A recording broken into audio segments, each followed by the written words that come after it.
Hello and welcome. I am Meenu Shekhar, your host for this edition of Vaahini Virtual Connect. A study by the Indian Council of Medical Research says that 1 in 7 people in India had mental health problems of varying severity, and the proportional contribution of mental health disorders to the total disease burden in the country has almost doubled since 1990. The World Health Organization says that 1 in 5 people in India will suffer from some form of mental illness by 2020. It is estimated around 42.5% of employees in the private sector in the country suffer from depression or some form of anxiety disorder. So what do these numbers mean? It simply tells us that all of us are impacted in some way or the other, directly or indirectly, by mental health problems. So given this widespread range of mental illness, why are we not open to sharing our concerns about mental health? Why is there a veil of secrecy around it? Well, one reason is the lack of awareness about mental health. We simply don't know enough about it. But a bigger reason is the stigma around it, the stigma around any mental illness that people face. We have Ragini Rao here with us at the studio. Ragini is a psychotherapist and a trainer in transactional analysis. And Ragini is also the co-founder of Bangalore-based Infinium Growth, which is a learning and development firm. So Ragini, these days we hear a lot about mental health and mental wellness, mental illness. All these have become buzzwords. So are we seeing an increase in mental health problems at the workplace, or is it that there's a greater awareness? I think definitely there is an increase. In fact, one of the recent surveys done says that there are 42.5% of Indians working in the private sector suffer from mental health problems. And according to a 2016 Wall Street Journal report, there are Indians, in fact, the millennials, work far more number of hours than their counterparts in other countries. For instance, in India, I think it's typical is for 52 hours a week, whereas in the other countries, it's 40 or 45 hours. So that would be a reason for the added stress and the added disorders? Absolutely. So the stress factors are, job security, challenging projects, ambitious targets, also, performance pressures, and also targets not being achieved. Yeah? And these are all job related, but there are also environment related. For instance, in a hostile environment, or there is discrimination, or there is office politics. I think all these, it's not just one aspect. Everything combined leads to a lot of stress for us. Now, given the stress that we have, Ragini, how does it impact the dynamics at the workplace? I think typically what happens is when a team member is not functioning to the level of what he or she is expected to, there is an imbalance. There is a disequilibrium. And that itself starts that makes it dysfunctional, right? And also what happens is people who are going through this problem, it takes a long time before they themselves recognize it, right? And they come across as people who are either, shy, withdrawn, and they may be perceived as people who are not interested. So it is very hard for a team member also to recognize that it's an illness. True. Right? They probably think that, suddenly the person's, lost interest. Maybe he's looking for another job. I mean, these are the typical ways in which the other person may respond. Or they may also come across very snappy and irritated, and therefore push people away.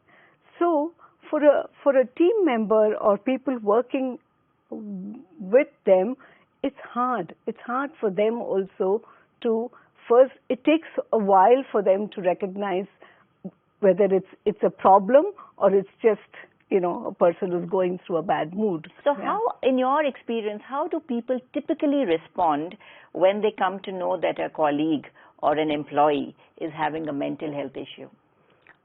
So I think some of the important aspects to look at is the change in behavior drastic, or has it been gradual?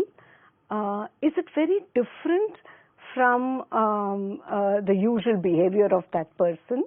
Yeah, and also how can you then start engaging with the person to communicate, maybe ask open-ended questions, and start engaging with that person in a more specific way. And once you have a clue that, okay, this may be tipping towards, a mental health problem, then to nudge the person to seek professional help.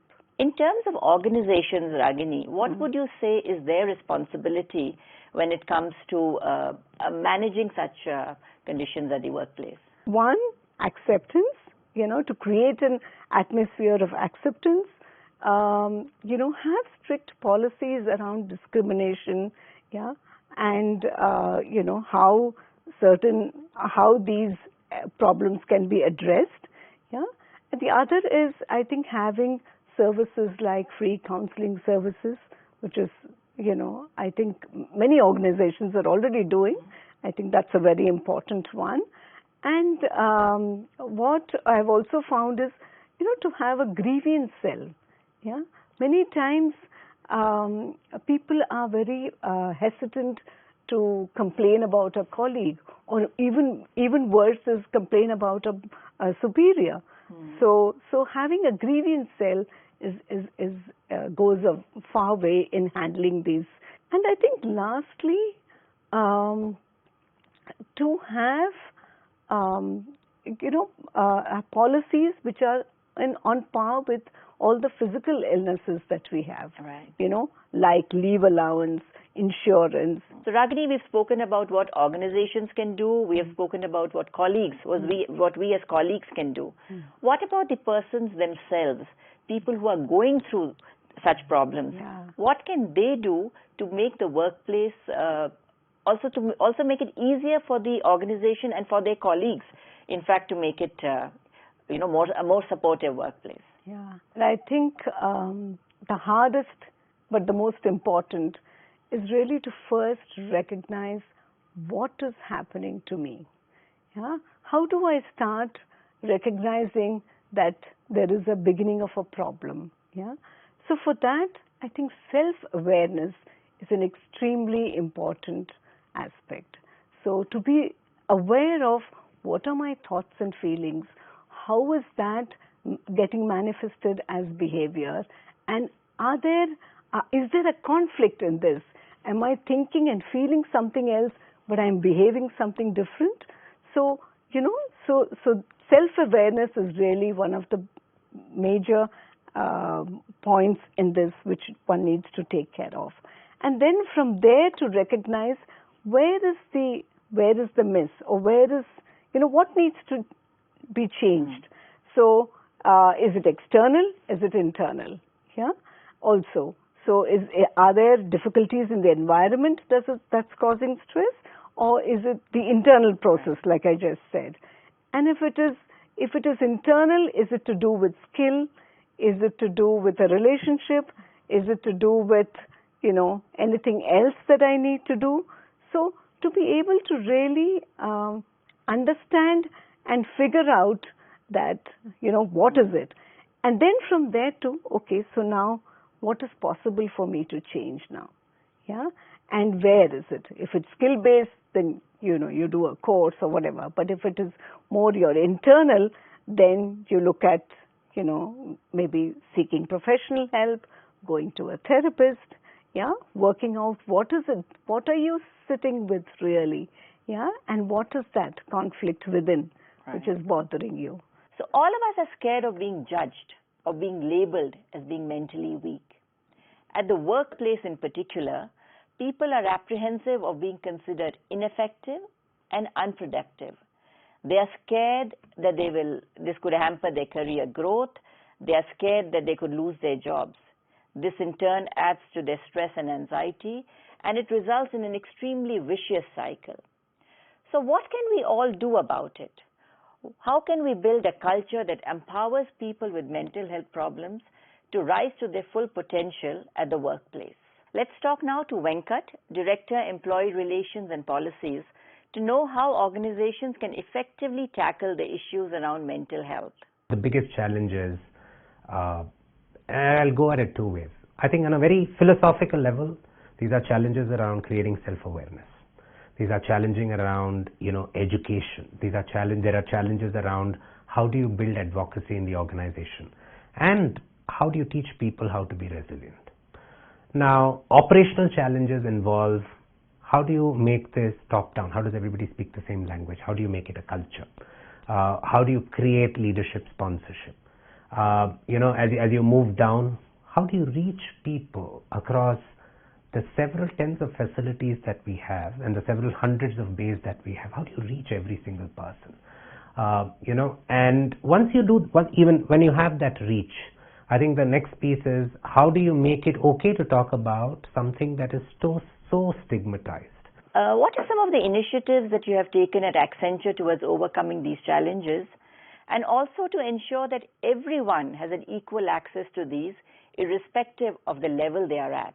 I think that the first brick of our foundation is ensuring medical access for medical treatment through our group Mediclaim policy. And even before the law required it, all employees of Accenture India had access to a group Mediclaim policy where they could be treated for mental health illnesses. Now our policy actually also allows for outpatient treatment, which means one could consult a psychologist or a psychiatrist in any of our network hospitals up to incurring expenses of up to 5,000 rupees, and they're entitled to 20 sessions in a year, which I think is absolutely phenomenal. I think the second foundation is our employee assistance program. The employee assistance program is nothing but wellness support by means of counseling for emotional, financial, and legal wellness of a person. This is available to all employees of Accenture. It's available, it's free of cost. It's available to our immediate families. It's also available to our domestic partners. It is available today, to all contractors who work with us, and it is available to all of us for 6 months after we stop working for Accenture.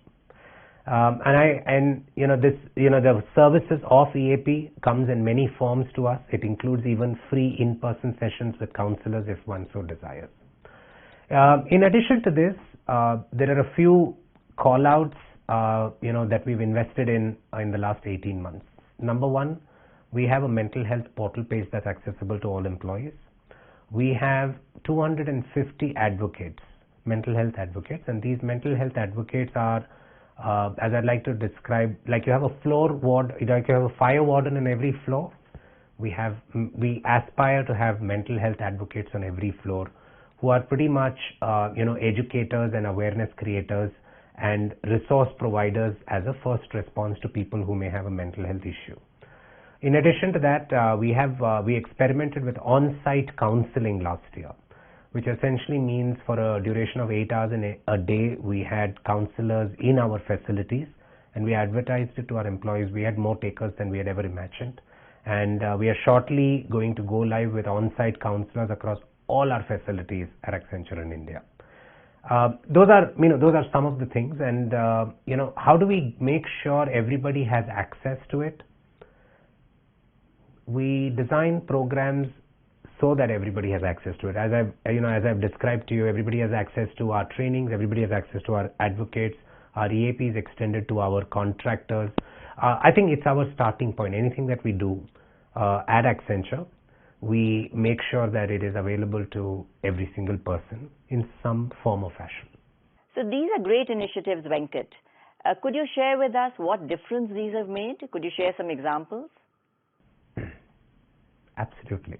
I believe mental health at Accenture is now at a point where I can personally call it a revolution. We've spoken to 40,000 of our 200,000 people in the last 9 months in person in a classroom for a minimum of 90 minutes. And I know, as I shared with you early on, we've made some very unique offerings for our people to ensure mental health resource accessibility and awareness has improved. Thank you, Ragini and Venkat, for your insights, and thank you for being here with us today. Thank you so much, Meenu. Thank you.